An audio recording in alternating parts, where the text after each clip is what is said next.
Então vamos para a palavra do Senhor? Amém. Palavra de Deus que se encontra no livro de Atos dos Apóstolos, capítulo 2. Nós vamos estar fazendo a leitura do verso 41 até o verso 47, que diz o seguinte: os que aceitaram a mensagem foram batizados. E naquele dia houve um acréscimo de cerca de 3.000 pessoas. Eles se dedicavam ao ensino dos apóstolos e à comunhão, ao partir do pão e às orações. Todos estavam cheios de temor, e muitas maravilhas e sinais eram feitos pelos apóstolos. Os que criam mantinham-se unidos e tinham tudo em comum, vendendo suas propriedades e bens. Distribuíam a cada um conforme a sua necessidade. Todos os dias continuavam a reunir-se no pátio do templo. Partiam o pão em casa e juntos participavam das refeições, com alegria e sinceridade de coração, louvando a Deus e tendo a simpatia de todo o povo. E o Senhor lhes acrescentava diariamente os que iam sendo salvos. Aleluia. Até aqui, podem deixar aberta aí na sua Bíblia, se você quiser, marcadinha, que a gente ainda vai meditar mais nessa palavra. Querido e amado Deus, diante da tua palavra que foi lida aqui nessa noite, eu peço que o Senhor me unja e me capacite para que possa trazer, Senhor, uma ministração fiel, Senhor, às Escrituras, as tuas Escrituras, Senhor, e que essa palavra venha a agir nos nossos corações e que o nome de Jesus seja glorificado. Amém. Glória. Amados, eu intitulei essa mensagem com o seguinte título: A Igreja que Deus aprova. Glória. Creio que essa mensagem ela fala de uma igreja que iniciava, ali são os primeiros passos do cristianismo. E o próprio texto autentica que Deus se agradava da forma que aqueles irmãos, que aquela primeira comunidade cristã, ela viveu nessa terra. Então eu creio que esse título, a igreja que Deus aprova, às vezes é necessário nós voltarmos às Escrituras e meditarmos de bons exemplos de comunidade cristã, como foi essa igreja aqui nesse determinado momento em Jerusalém. Amados, eu quero fazer leitura novamente do versículo 41, junto com a igreja, para fazer umas considerações introdutórias. O versículo 41 diz o seguinte: os que aceitaram a mensagem foram batizados, e naquele dia houve um acréscimo de cerca de 3.000 pessoas. Então, algumas considerações introdutórias para poder nos situarmos o que estava acontecendo naquele momento, que acontecimento histórico. O livro de Atos dos Apóstolos, ele é uma narrativa histórica. Então eu creio que é fundamental nós podermos entrar, dar algumas considerações históricas para entender qual era o cenário, qual era o pano de fundo, qual era o contexto histórico de quando Lucas, que é o escritor de Atos dos Apóstolos, narra esse acontecimento. Primeira consideração é a seguinte: Jesus ele havia sido crucificado, ressuscitado e tinha sido elevado aos céus, tinha ascendido aos céus e tinha prometido que enviaria o Espírito Santo de Deus. Isso nós lemos no primeiro capítulo aqui de Atos dos Apóstolos. Então Lucas ele começa a narrar que Jesus morreu, ressuscitou, apareceu vários dias durante um período ali de dias perante os apóstolos, seus discípulos, e que foi elevado aos céus, mas que fez uma promessa, que ele enviaria o Espírito Santo. A segunda consideração é que Jesus ele deu uma ordem, que era para permanecerem em Jerusalém até que eles fossem batizados com o Espírito Santo. Ainda no capítulo 1, Jesus ele vai dizer que vocês permaneçam em Jerusalém até que eu vos envie o Consolador, até que eles fossem batizados com o Espírito Santo.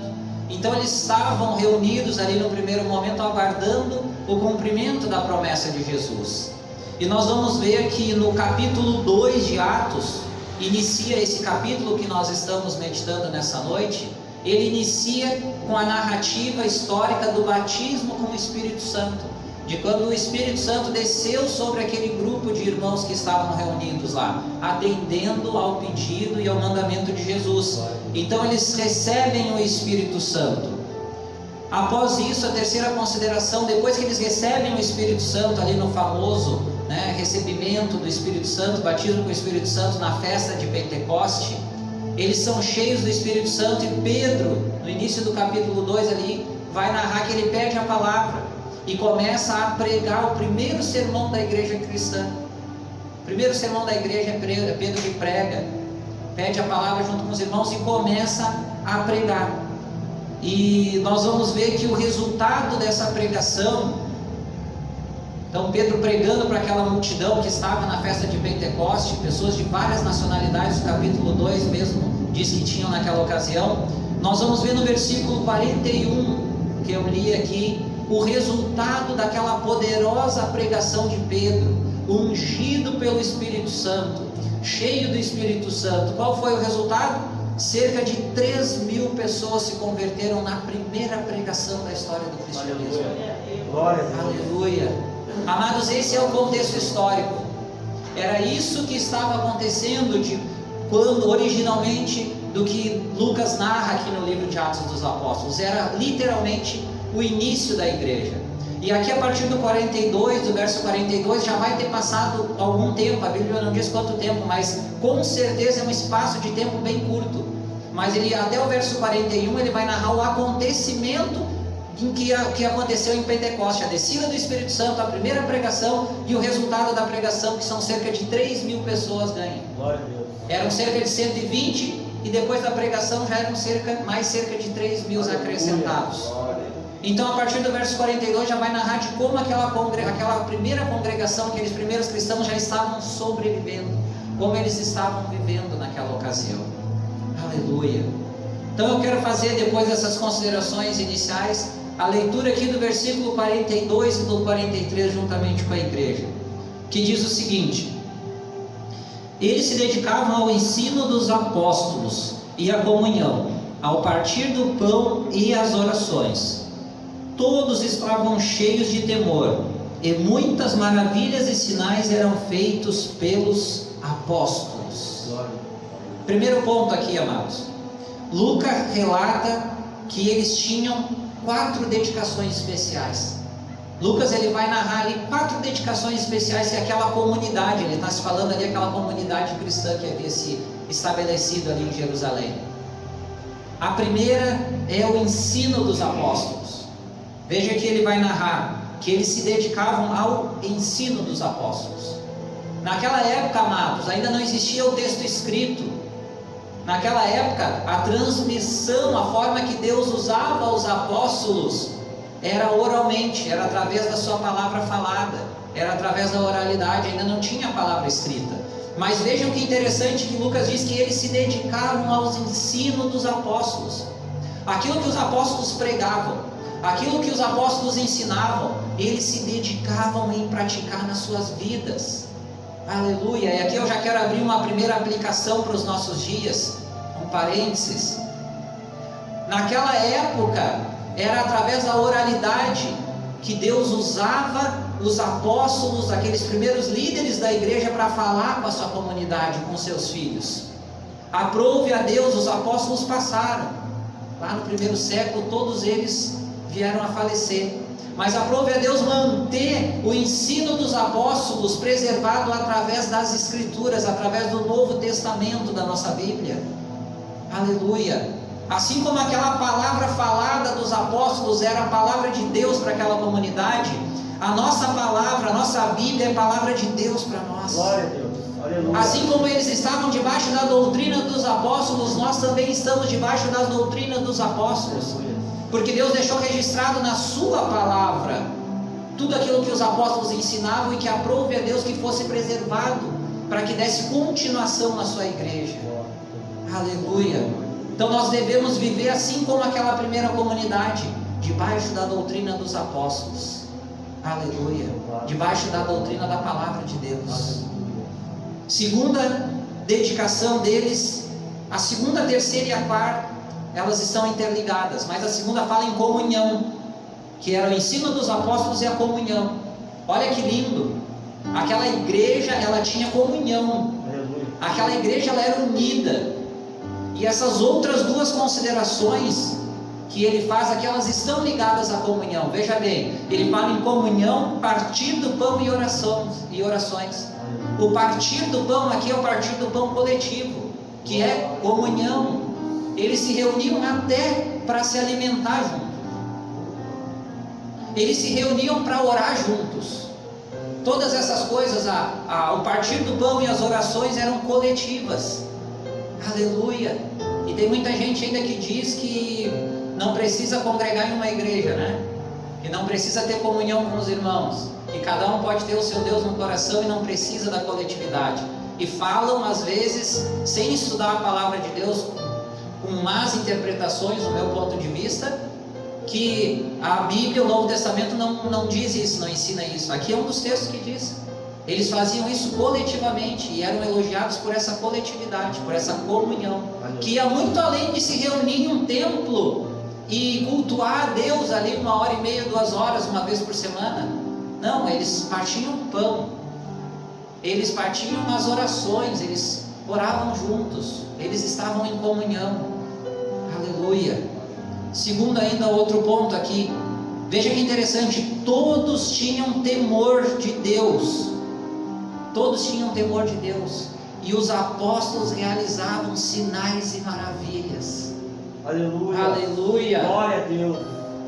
Louvado. Uma coisa, amados, está ligada à outra. Deus é poderoso para fazer sinais e maravilhas até hoje. Eu creio com todas as minhas forças e com toda a minha fé que sim, que a mão de Deus não cessou, que o poder de Deus não cessou. Mas veja que interessante, aquela atitude daquela igreja de viver em comunhão, de viver unida, ela tocava o coração de Deus. Aleluia. E Deus usava os santos apóstolos Glória a Deus. para operar sinais Aleluia. e maravilhas. Oh, Deus poderoso. Isso é um exemplo para nós, que se nós conseguir ter essa comunhão, se essa congregação, essa igreja conseguir ter essa comunhão, os irmãos terem essa comunhão, é um sinal de que Deus vai fazer a parte dele.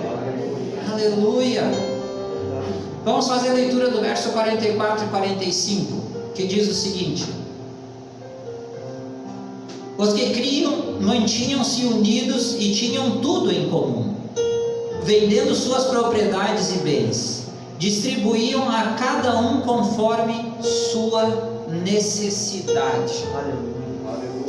Primeiro ponto aqui, amados, naquele momento específico era necessário uma vida comunitária. Por que era necessário? O contexto histórico social daquela época era diferente dos nossos dias. Eu vou dar alguns dados aqui históricos para que os irmãos possam entender melhor por que eles faziam isso. Não era necessariamente um mandamento de Deus, e isso não é um mandamento de Deus para os nossos dias, para que seja dessa forma. Mas naquela época, a primeira comunidade cristã estabelecida em Jerusalém, essa comunidade, ela começou a sofrer grandes perseguições dos judeus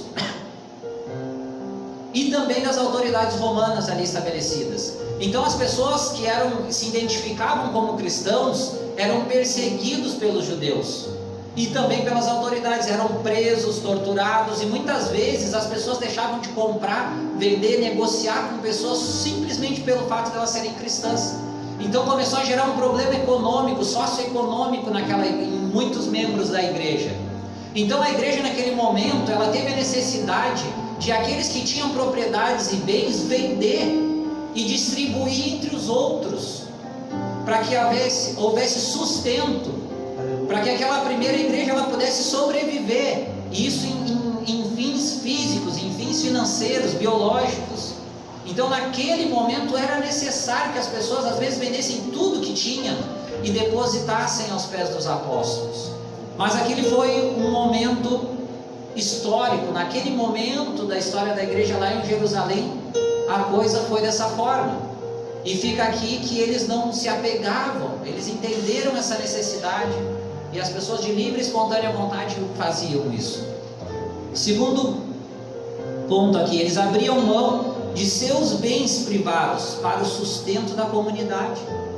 eles não se apegavam, eles não colocavam o seu amor, a sua confiança, a sua força, o seu poder naquilo que eles possuíam aqui nessa terra. Aqueles que tinham bens, patrimônios e se convertiam, eles tinham a sensibilidade, eles tinham um coração contrito, um coração quebrantado na presença de Deus. E eles, naquele momento, muitas vezes abriam mão de seus bens e suas propriedades em prol dos seus irmãos, em prol da comunidade, em prol da comunhão. Aleluia. Mais um ponto aqui, amado. O dinheiro ele era entregue aos apóstolos, aos pés dos apóstolos. Se você ler lá em Atos, capítulo 4, do verso 32 até o verso 37, o texto vai dizer que eles vendiam seus bens e suas propriedades e depositavam o dinheiro nos pés dos apóstolos, para que os apóstolos administrassem aquele dinheiro, para que os apóstolos eles pudessem distribuir aquele dinheiro, aquela renda entre os necessitados e também tirar o seu sustento, porque eles eram ministros de Deus, separados e ungidos e capacitados para exercer aquela atividade ministerial, aquela nobre atividade ministerial. E para isso, muitos, a maioria deles, abriam mão do seu trabalho secular, de sua renda, e ia viver pela fé, ia viver para cumprir o seu chamado na obra de Deus, o seu chamado ministerial. Então nós vemos mais adiante que aquilo fica até um peso para os apóstolos, e eles nomeiam diáconos para que eles fizessem a distribuição. Também está no livro de Atos, para que os apóstolos pudessem se dedicar à oração e ao ensino da palavra de Deus, ao ministério, mas continuavam sendo os responsáveis financeiros pela obra de Deus. Então, amados, tem muitos que dizem que não é certo, e contrariam e criticam quem oferta, quem contribui financeiramente na obra de Deus nos nossos dias. Aqui está mais um exemplo, existe tantos na Bíblia, mas aqui é mais uma base bíblica que nós temos, que autentica a necessidade de contribuir financeiramente na obra de Deus. Amados, pode ficar tranquilo, não precisa esconder a chave da casa, não precisa esconder a chave do carro.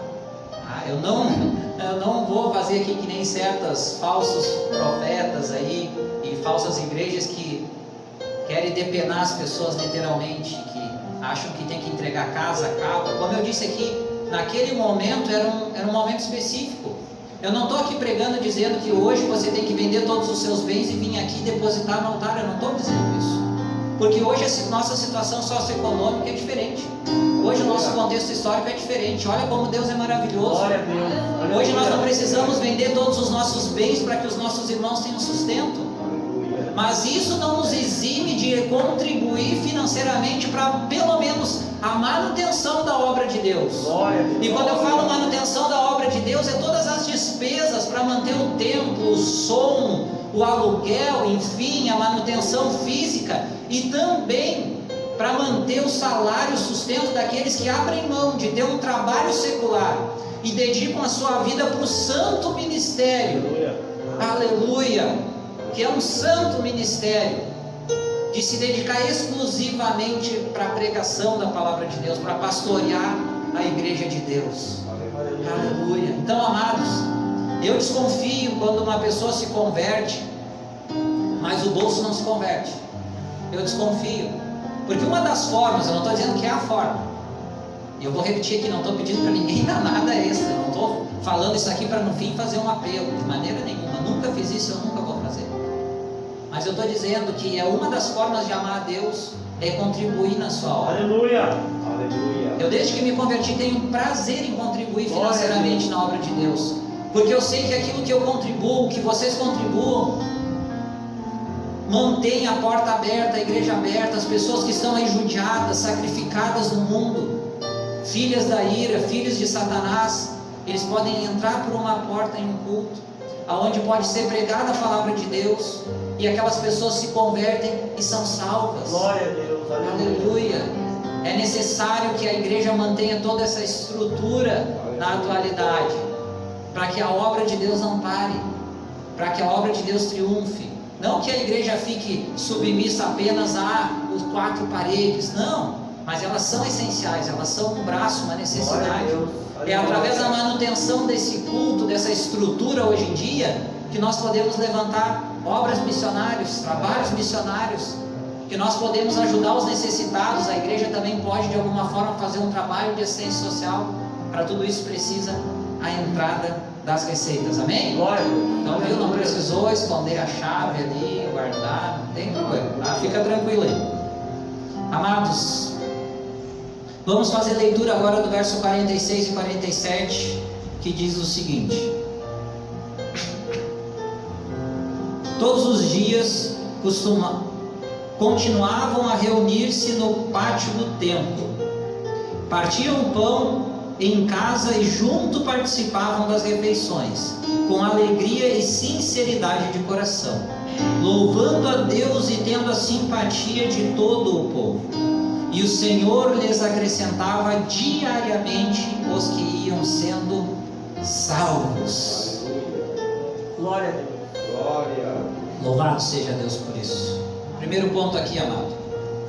A comunhão daqueles primeiros cristãos era tão grande que eles cultuavam juntos e alimentavam-se juntos. Veja que diz aqui, eles cultuavam juntos. Eles não cultuavam cada um no seu quadrado, cada um no seu cantinho. Eles se reuniam. Naquela época ainda não existiam os templos. É óbvio que eu sei disso. E se alguém não sabe, está aprendendo agora. Os templos cristãos só começaram a existir a partir do século IV. Depois do edito de Constantino, que proibiu a perseguição aos cristãos, lá no anos 300 e pouco, lá, início do quarto século. Então, nesse momento aqui não existia templos, mas nem por isso eles deixavam de se reunir e cultuar a Deus. Eles iam de casa em casa, faziam as reuniões, os cultos nas casas dos cristãos.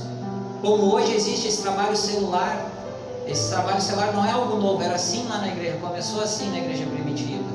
Então eles se reuniam nas casas e cultuavam a Deus. Aleluias. Nos primeiros momentos eles ainda, aqueles judeus que se convertiam, iam nas sinagogas judaicas e cultuavam a Deus lá também. Eles tinham essa coisa do coletivo, eles tinham essa coisa do amor. Veja que o texto diz ali, todos os dias continuavam a se reunir no pátio do templo. Esse pátio do templo aqui era o templo dos judeus que tinham se convertido, eram as sinagogas, era o templo judaico. Mas eles ainda, enquanto os judeus, num determinado momento da história, os judeus expulsaram os cristãos de lá. Mas enquanto eles puderam se reunir ainda com os irmãos no templo, eles se reuniam no templo judaico, na sinagoga. E também se reuniam de casa em casa. Só tinha uma coisa que eles não faziam, é deixar de se reunir para cultuar a Deus. Aleluia. Veja que eles alimentavam-se juntos, eles cultuavam e eles ceavam juntos. E como que eles faziam isso? Com alegria, com sinceridade de coração. Não era algo forçoso a eles, não era algo imposto e eles obedeciam como um mandamento forçado. Era algo que eles se regozijavam, era algo que eles tinham alegria, se reunir, cantar louvores a Deus, se reunir, ouvir a palavra de Deus, se reunir, fazer uma refeição, uma ceia, se reunir e orar junto. Aleluia. Glória. Que esse exemplo sirva de inspiração para nós. Glória. Aleluia. E temos que fazer isso como eles faziam, com alegria e com sinceridade de coração. Glória. Aleluia. Outra consideração aqui, muito importante: o exemplo de vida deles impactava a sociedade local. Glória. O exemplo de vida daqueles primeiros cristãos causava um impacto social. Veja que o texto diz assim: louvando a Deus e tendo a simpatia de todo o povo. Veja que aqui não diz que todo o povo se converteu, mas que eles tinham a simpatia de todo o povo. Por que eles tinham a simpatia do povo? Mesmo toda a população não se convertendo ali em Jerusalém, a explicação é muito simples, amados. Aquela sociedade via o comportamento daqueles cristãos. Aquela sociedade, ela via como aqueles cristãos procediam no seu dia a dia. Aquela sociedade via como os maridos convertidos tratavam as mulheres. Aquela sociedade via como as mulheres tratavam os maridos, como tratavam os filhos.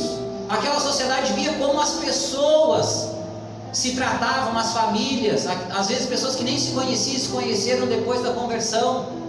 Aquela sociedade via eles se reunir nas casas, viam eles jantar junto, eles cear junto.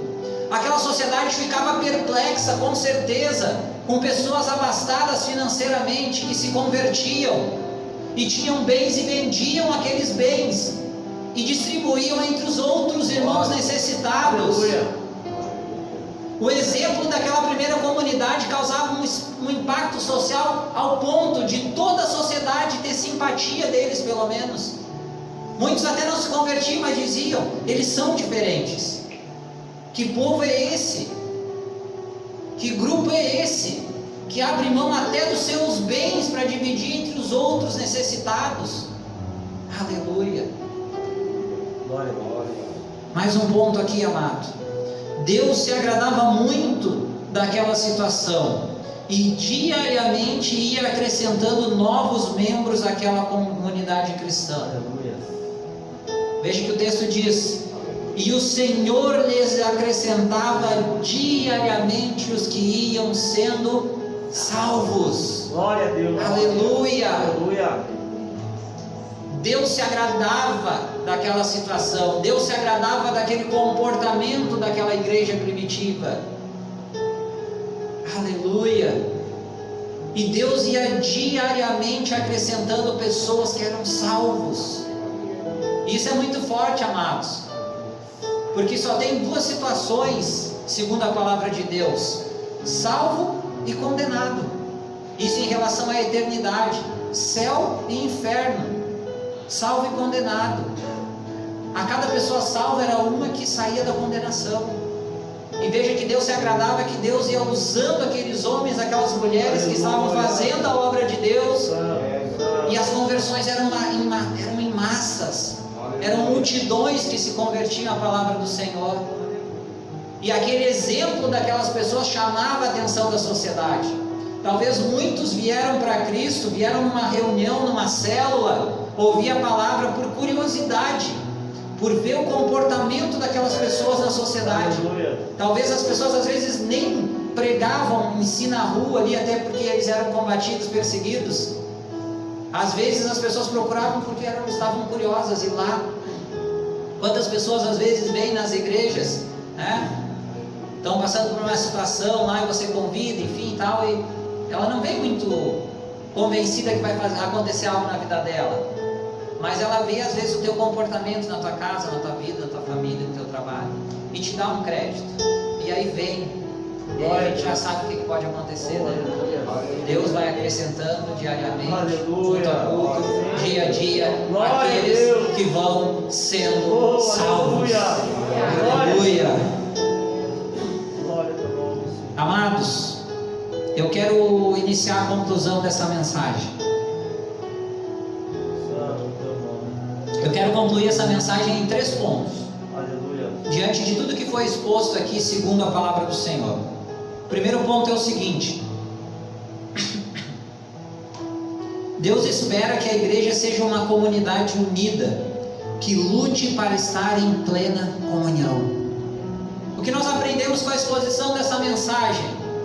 Que Deus, o desejo do coração de Deus, é que nós sejamos uma comunidade unida, que nós tenhamos comunhão, que nós venhamos a cultuar junto na igreja, mas que não fique por aqui a nossa comunhão, que não se resuma a 1 ou 2 noites por semana na igreja. Glória a Deus. Deus quer que nós vivamos como uma comunidade cristã. O apóstolo Paulo escreveu na primeira carta aos Coríntios que nós somos um corpo, e nós somos o corpo de Cristo. Ele vai escrever lá, vai dizer que Cristo é o cabeça da igreja, nós somos membros desse corpo. Aleluia. E se algum membro está fora do corpo, se por acaso uma pessoa perde a mão, aquela mão continua sendo parte do corpo, o que vai acontecer com ela? Vai morrer.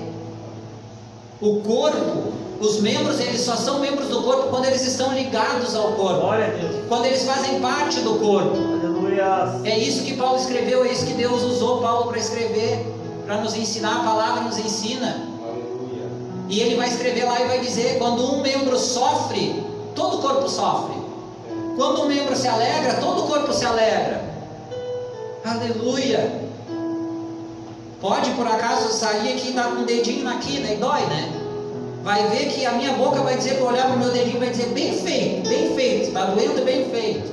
Não vai dizer, ninguém vai dizer isso. Ou vai bater um dedo, vai dar uma martelada lá, que dá uma martelada no dedo, vai, o dedo, né? É uma analogia que eu estou fazendo aqui, um exemplo. Você não vai olhar e dizer: bem feito dedo, não, vai pegar e vai chorar, vai doer. É isso que Paulo quis dizer: quando uma parte do nosso corpo sofre, todo sofre. E ele está dizendo nessa quesito que eu sou parte do corpo, você é parte do corpo, você é parte do corpo. Glória. Se alguém de nós sofre, nós temos que sofrer juntos. Se alguém recebe uma bênção de Deus, nós temos que nos alegrar juntos. É esse o desejo de Deus, que nós andamos em comunhão.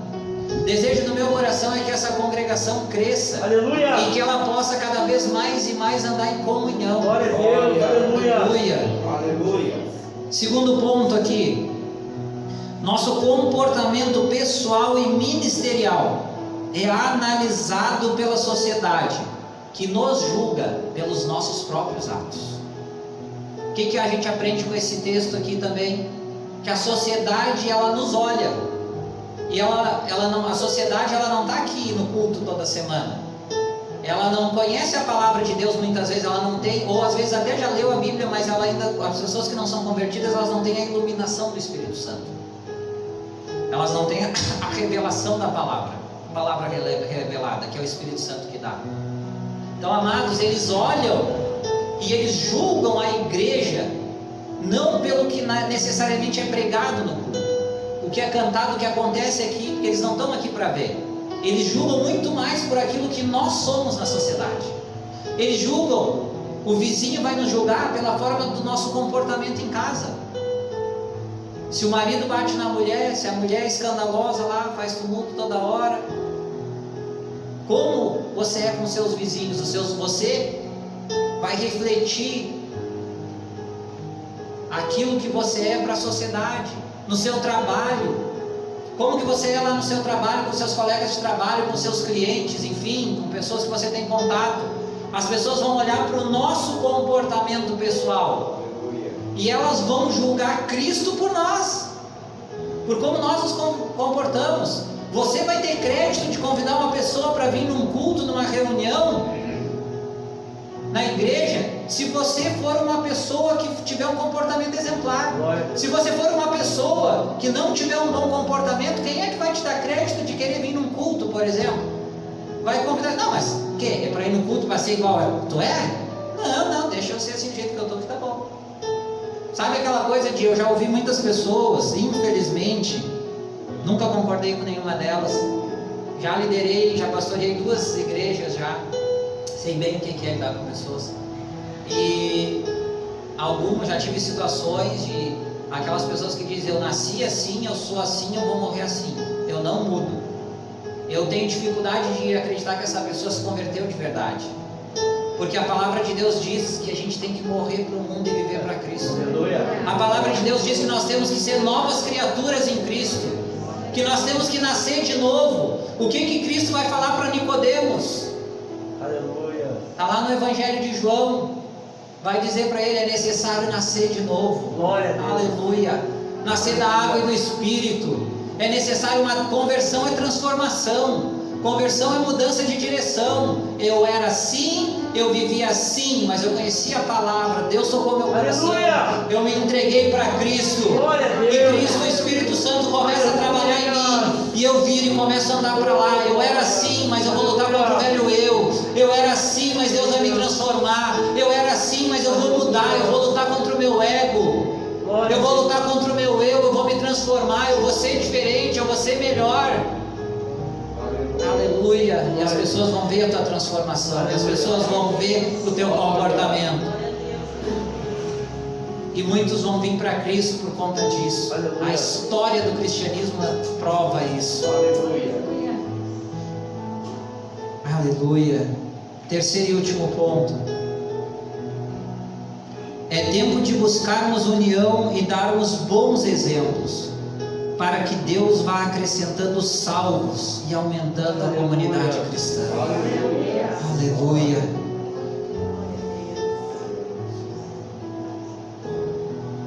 Amados, é tempo de nós resgatarmos essa comunhão da igreja primitiva, essa comunhão da exposição que foi feita nessa noite. Aleluia. É tempo de nós buscar inspiração nesses irmãos e nessas irmãs lá e nos unirmos. É tempo da igreja se unir. É tempo da igreja marchar. Nós estamos vivendo esse período de pandemia. Já se passou 2020, entramos 2021 debaixo dessa pandemia. Esse momento terrível da história da humanidade. Que Deus permitiu que acontecesse. E no ano passado, quantas pessoas deixaram de buscar a Deus? Quantas pessoas deixaram de cultuar a Deus? E eu não estou aqui criticando. Eu tenho plena consciência que tem pessoas que são grupo de risco, que tem que se afastar, que tem que ter cuidados. Mas a gente sabe de quantas pessoas que, num primeiro momento, quase todos tiveram que se afastar por causa dos decretos. Mas a coisa foi acontecendo, foi mudando, as autoridades foram elaborando protocolos que fossem viáveis para a sociedade como um todo, para o comércio e também para a questão religiosa. E o culto se estendeu, aconteceu. E nós temos que obedecer sim às autoridades, os decretos, os protocolos, mas nós não podemos deixar de cultuar a Deus. E quantas pessoas foram acabando, parando, esfriando, e em função disso acabaram deixando de ter comunhão. Nesse período, amados, Deus não deixou de salvar, o Espírito Santo não deixou de agir. Aleluia. Deus levantou homens e mulheres que continuaram marchando, pregando a palavra. Glória a Deus. Muitos que pregavam às vezes para igrejas lotadas tiveram momentos de pregar para meia dúzia de pessoas, mas estavam lá sendo fiéis, buscando, fazendo a vontade de Deus. Muitos começaram, igrejas e pessoas, a divulgar nas redes sociais as mensagens, já que muitas pessoas não podiam estar lá, e usar de forma sábia, correta, as redes sociais, essa ferramenta que pode ser muito bem utilizada, ou pode ser mal utilizada, mas pode ser utilizada como canal de bênção, para poder alcançar pessoas que naquele momento não podiam estar na igreja. Aleluia. A pandemia está aí, agora está chegando as vacinas, glórias a Deus, mas a mão do Senhor não saiu sobre a nossa vida. Aleluia. Glória a Deus. Aqueles que confiam no Senhor, aqueles que colocam a sua confiança em Deus e estão ainda aqui, foram guardados pelo Senhor. Glória a Deus. Até aqui nos ajudou o Senhor. Aleluia. O que seria de nós se não fosse a misericórdia e a graça de Deus? Amados, é tempo de nós nos unirmos, é tempo de nós pregarmos a palavra de Deus. Paulo descreveu que nós temos que pregar em tempo e fora de tempo. Aleluia. Em dores e em alegria, nós temos que pregar a palavra do Senhor. Glória a Deus. Nós temos que viver como verdadeiros cristãos, e nós temos que nos regozijarmos pela oportunidade maravilhosa que Deus nos concede de comunhão, de comunidade. Hoje mesmo no mundo, tantos países, tantos lugares que os cultos cristãos nem são permitidos, que não existe nem igreja cristã, e que onde tem um foco de cristianismo é perseguido. E nós estamos aqui mesmo diante de uma pandemia, reunidos aqui podendo adorar a Deus, cultuar a Deus, ouvir a voz de Deus. Aleluia. Devemos valorizar esses momentos, essas oportunidades, amados. Aleluia. Até aqui é o que Deus colocou no meu coração.